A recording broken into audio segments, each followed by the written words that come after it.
Digital channel से आपसे मुखातिब होता हूं। आज 9 अक्टूबर सन 2023।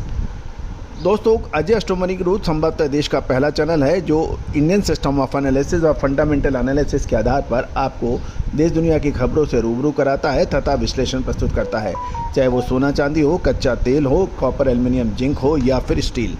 आज के एपिसोड में हम चर्चा करेंगे सोने के ऊपर। दोस्तों, जियोपॉलिटिकल टेंशन लगातार अपडेट बढ़ता जा रहा है। एक तरफ रूस और यूक्रेन के बीच लंबी अवधि का लड़ाई, दूसरी ओर अब हमास का इजराइल पर एक बड़ा हमला। ये सभी जियोपॉलिटिकल टेंशन सोने के लिए संभवतः सकारात्मक रुख ला सकता है। दोस्तों, याद रखिए, हमने आपको विभिन्न पत्र पत्रिकाओं में जियोपॉलिटिकल टेंशन बढ़ने का अग्रिम अनुमान जताया था, जो सत्य साबित होता नजर आ रहा है। गौरतलब है कि इजराइल द्वारा अचानक फिलिस्तीन में हमास के खिलाफ युद्ध की घोषणा के बाद दुनिया भर में जियोपॉलिटिकल टेंशन बढ़ गया है। इजराइल के प्रधानमंत्री ने कहा है, ये कोई सामान्य ऑपरेशन या हमला नहीं बल्कि एक युद्ध है। हमास पर एक साथ 5,000 रॉकेट पर हमला किया गया है और गाजा पट्टी पर कई हवाई हमले किए गए हैं। गौरतलब है कि अगर इजराइल के हमले से दोनों देशों के बीच तनाव बढ़ता है तो अमेरिका सहित अन्य देशों का रुख आक्रामक होता है, तो जियोपॉलिटिकल टेंशन और तनाव बढ़ेगा। ऐसे में सोने के दाम बढ़ने की संभावना प्रबल बन गई है। गौरतलब है कि सोना हमेशा ही जियोपॉलिटिकल टेंशन या अनसर्टेनिटी में अपने भाव उच्चतम स्तर पर ले जा सकता है। दोस्तों, सामान्य स्थिति में चालू सप्ताह 9 अक्टूबर से 13 अक्टूबर के बीच सोने की कीमतों में रेंज 1814 से 1870 डॉलर के बीच में रहने की उम्मीद है और भारतीय सोना 56,450 से 58,050 के प्रति 10 ग्राम रह सकता है। गौरतलब है कि यदि हम ग्लोबल स्तर पर भी देखें तो चीन के अंदर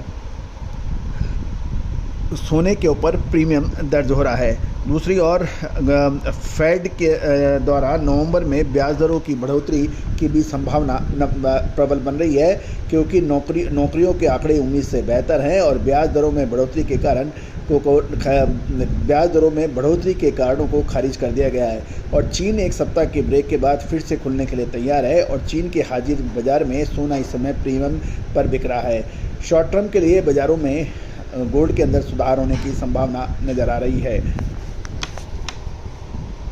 दूसरी ओर हम यूनाइटेड स्टेट की नॉन फॉर्म पैरल डेटा के मुताबिक सितंबर में 3.36 लाख नई नौकरियां जुड़ी हैं और अगस्त में 2.27 नौकरियां जुड़ी थी और बाजार की उम्मीद 1.70 लाख थी, जो कि बढ़ी हुई है। सितंबर को नौकरी डेटा 8 महीनों में सबसे अधिक बताया जा रहा है। मजबूत American non farm parallel data अब फेड के ब्याज दरें बढ़ाने के लिए प्रोत्साहित कर सकता है और अमेरिकी ब्याज दरें लंबे समय तक अब ऊंची बन सकती है। पिछले 3 सप्ताह के दौरान सोने की कीमतों में भारी गिरावट के कारण एशियाई देशों में सोने की मांग बढ़ गई है और भारत में भी दिवाली त्यौहार की मांग के दौरान सोने की कीमतों में मजबूती होने की संभावना बन गई है।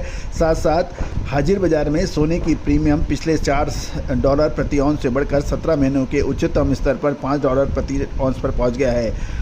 तो कुल मिला के सोने के अंदर तेजी की संभावनाओं से इनकार नहीं किया जा सकता। दोस्तों, सोना चांदी, कच्चा तेल, स्टील और कॉपर पर विशेष मार्केट इंटेलिजेंस एंड रिसर्च के लिए आप संपर्क कर सकते हैं। All the very best, good luck, happy trading.